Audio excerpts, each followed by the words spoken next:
Hello and welcome back to my F1 League Racing series here for the Belgian Grand Prix, and if you've missed any of the previous rounds, go check them out with a card annotation in the top right hand corner of your screens. But this is how things are looking as we go into round 9 of the championship. P4 in the Drivers' Championship, quite a bit off of DM Guy, but he is not taking part this weekend, so there's a great chance for us to get ourselves back into the title fight. Looking at the Constructors though, 210 points for Ferrari, 188 for Aston Martin. Things are looking good in the Constructors, 22 points ahead of those guys. So let's try and build that lead here today and really cement ourselves in the Constructors' Championship fight as we are starting our best lap here for the Belgian Grand Prix qualifying. Now, building up to this, I wasn't feeling good. I didn't feel like I had the lap times in me. I was struggling quite a bit to get up to speed. It's a long lap here in Belgium as we take turn 1 nice and tight. It's a good turn 1 actually, in all fairness. Nice and tight, not too far out wide, not too far on the inside either to lose time, but we do lose about half a tenth on the run down in towards Eau Rouge. Through Eau Rouge and then Radion, just cut this as much as you possibly can get away without unsettling the car too much, and again, just evening it's flat out all the way down here. But yeah, it's a long lap here at the Belgian Grand Prix, so there is a lot of time to be lost. The times are going to be quite separated here in this qualifying session. We go through Le Combe. You want to avoid that curb on the right-hand side, but really attack the one on the left. We get away with it as much as possible. Little correction as I turn a little bit too early at the exit of Le Combe and then heading down into Rivage and just really hugging this all the way through. Then on the throttle, maybe a little bit too early and then attack the corner with no name. Maybe a bit too much as well. Losing the back end ever so slightly. But again, matching our lap time on our previous best one like we did in Belgium. In Belgium, we were pretty much exactly the same as our lap time. We're about half a tenth up now at the moment as we go through Pouron in towards the right and then the left. Attack these corners as much as you can get away with without unsettling the car too much. The rear end really likes to get away with you through there, through Stavolo now, and again, cut this corner as much as you can possibly get away with. A 10.5 improvement, which is really good. And that is going to maybe push us up a few positions in the standing order. 0.2 of a second up at the moment as we go through Blanchimont, completely flat out all the way through this long, winding straight as we make our way up the hill to the bus stop chicane, braking just after the 100-meter board. Throw it in through the right, then the left, taking as much curb as possible. Then on the throttle, don't lose the back end, get the DRS open, and across the line. 0.3 improvement. And that puts us into P4 for the time being. Can we hold it? Yes, we can.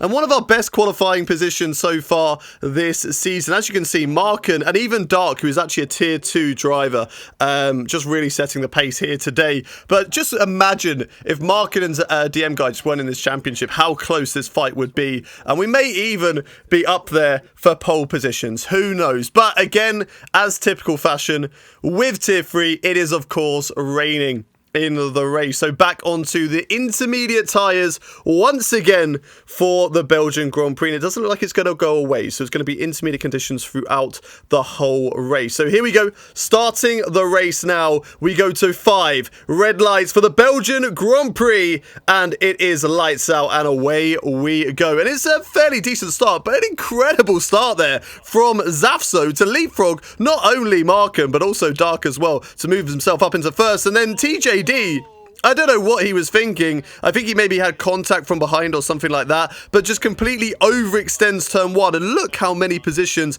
we have lost now as we head in towards Eau Rouge and Radion. Going into Radion now, and everybody just decides to brake into the corner.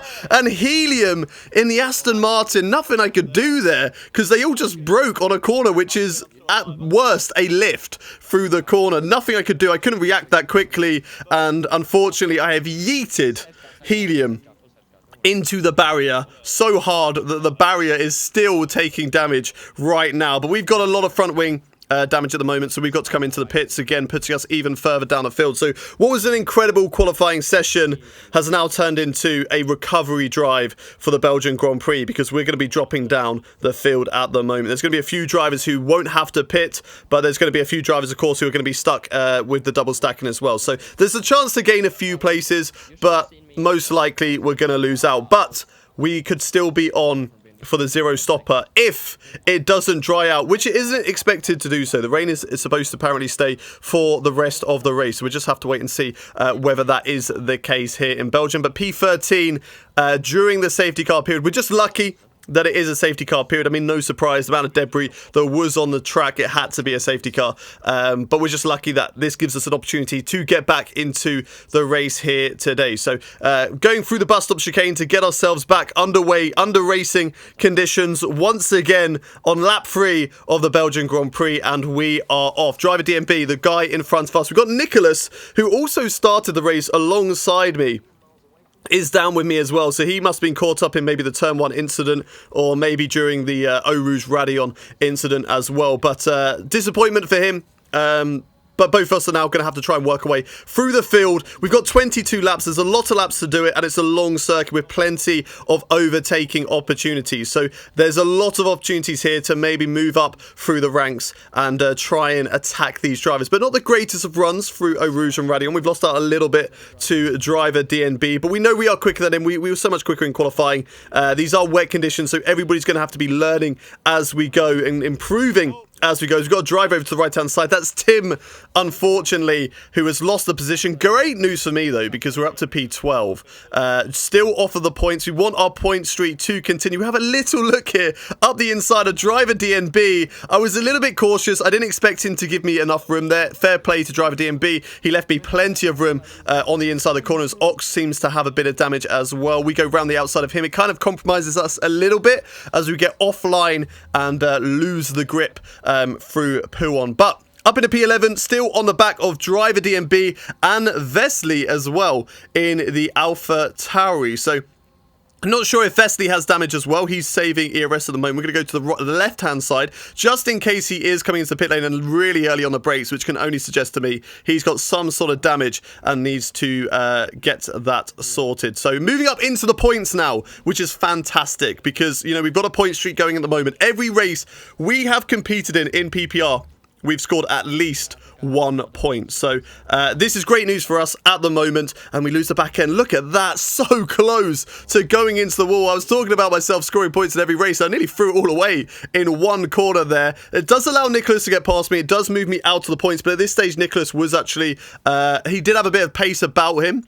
However, as soon as I let him through, he kind of lost that pace a little bit and wasn't as quick as he was going earlier on. But Peruna into the pits as well now, so pitting really early in this race. I think we're going to go for one stopper if we can, or a 0 stopper, and we're actually coming into the pits, so scratch that. And I think it's because, surprisingly enough, it is dry enough out on track to go and put on the dry tyres. Peruna going for soft, so going for 2 sets of soft tyres in this race. We're going to go on to mediums and go all the way till the end because we don't think that the soft tyres are going to have enough grip to take you to the end, and the extra pit stop's just going to lose you too much time. So we're deciding to go onto the medium tyres. We've got another drive into the pits. That's Vesely again into the pit lane, as is Max O'Connor in the McLaren. So is Max Duca.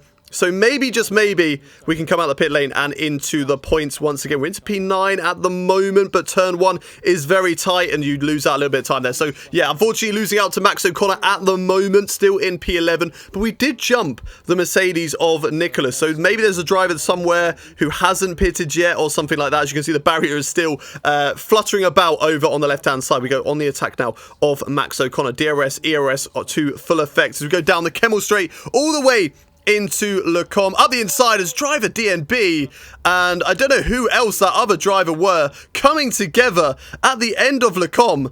And we were so distracted by that, we kind of seized the position to Max O'Connor because we were like, what on earth has just gone on through there? And the safety car, rightfully so, has been deployed after that huge shunt. Not too sure if those two just got a little bit too close to each other. We were contemplating pitting at this stage of the race, but we just thought that nobody else was going to pit because we've seen it so many times in previous league races where nobody comes into the pits, and it looks like we are right to stay out on the medium tyres. Plus, I don't think the soft tyres would have made it all the way till the end at this stage of the race. There was no need to come into the pits. We're still on the medium tyres, but we've got to watch out for some idiot behind us who is on soft tyres. Going to be a lot quicker than us at this stage of the race. So if we do have to let them go through to maybe attack the drivers ahead, then we can do it. We've seen it's worked for us in the past in Azerbaijan when drivers have come together being too aggressive ahead of us. gas and we just regain the position. So let's see if that will happen.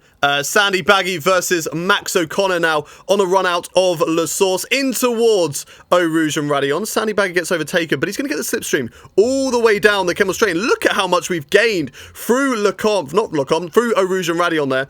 And now attacking Sandy Baggy. Now, I was never going to overtake Sandy Baggy here. I'm boxed in. There's no point me trying to attempt this. I just wanted to maybe force him into going up the inside of Max O'Connor. And look at that. Worked an absolute treat. Read him like a book. Did exactly what I wanted him to do. And that is the free position, moving us up into 6th place for the Belgian Grand Prix. Still got some idiot behind us at the moment. So he's going to look at maybe going for a move in towards the next couple of corners. And we run quite considerably wide there, and he's got the better traction on the outside. Just allows an easy overtake for some idiot, but I'm not too worried about that.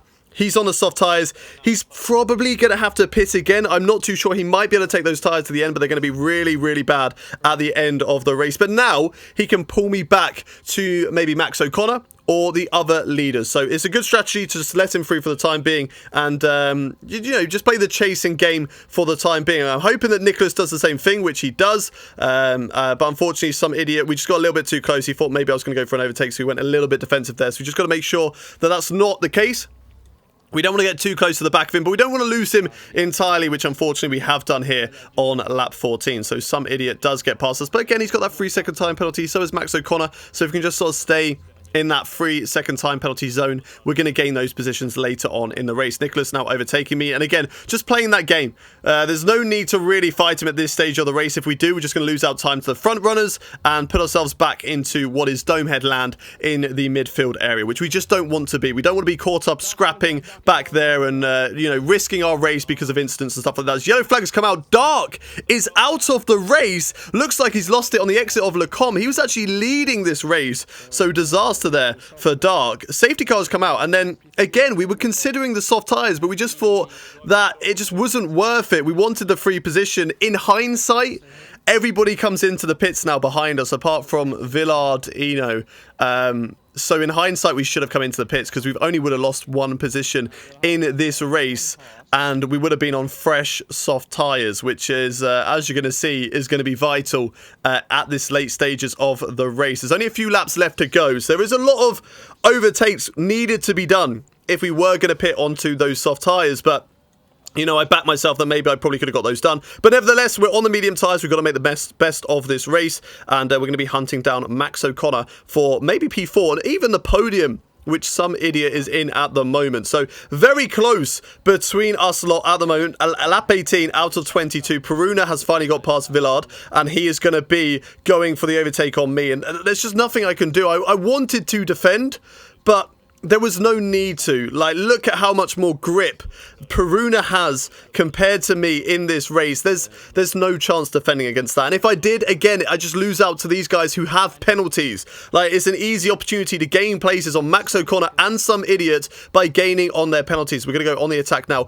of Max O'Connor through the bus stop chicane. Late on the brakes. It's going to give us the inside line into the next part of the corner, but unfortunately, we just overshoot it just a little bit, and that compromises us and stops us from going on the attack of Max. But it does harm him a little bit. TJD, now the next driver on the back of me. We've got 3 laps left to go of this race. We're following the McLaren driver at the moment. Nicholas going fastest. He is way back in the field at the moment. We've got Peruna fighting with the other McLaren of some idiot through Eau Rouge and Radion, and we're right to the back of Max O'Connor. It's going to be a very easy overtake. DRS is going to be wide open all the way down the Kemmel Straight. Unfortunately, TJD is going for the attack on me as well. This is not what I wanted in towards Le Com, and I thought he wasn't going to give me much room. Thankfully, TJD is a respectful driver. He gave me quite a lot of room there through that corner, and I just touched that curb, which is lethal, absolutely lethal around this track. Max O'Connor goes for a big send in towards Rivage, and I expected to maybe get the switchback. I didn't expect him to make the corner,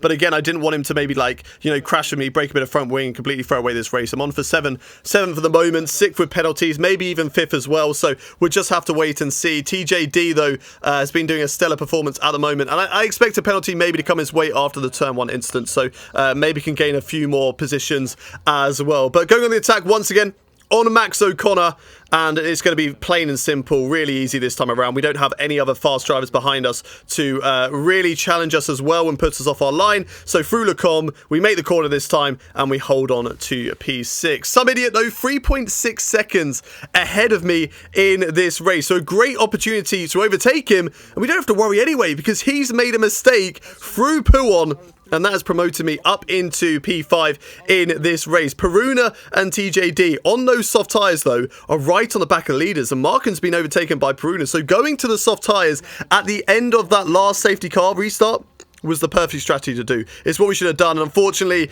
we got a little bit too slippery on these worn tyres. The rain was actually coming down again in this race, and unfortunately, we do have a 3-second time penalty. The man who usually always keeps it clean in the league races has unfortunately got a penalty to go wheel to wheel there with Max Duke. He goes up the inside of Lecombe, but he can't get the job done, and we're going to hold this position for now. And we're holding this train because there's drivers behind who have penalties, and we don't know what's going to happen to everybody else, as TJD has lost his entire front wing in this race, and he's just fair play, like, he's blocking the track, he's holding position, is what he's got to do, and it was very difficult to get past him there. We probably should have maybe just sent it up the inside, but I was too cautious. I didn't want to throw everything away this late on in the race, but maybe if we just sent it, Max Duca could have been held up, could have been an instant there, and we could have got a extra jump on the Alfa Romeo driver, who is going to just back off me a little bit through this last corner. He knows I've got a penalty. There's no need for him to go for an overtake. We go a little bit defensive just in case he does go for the send. But through the final corner now,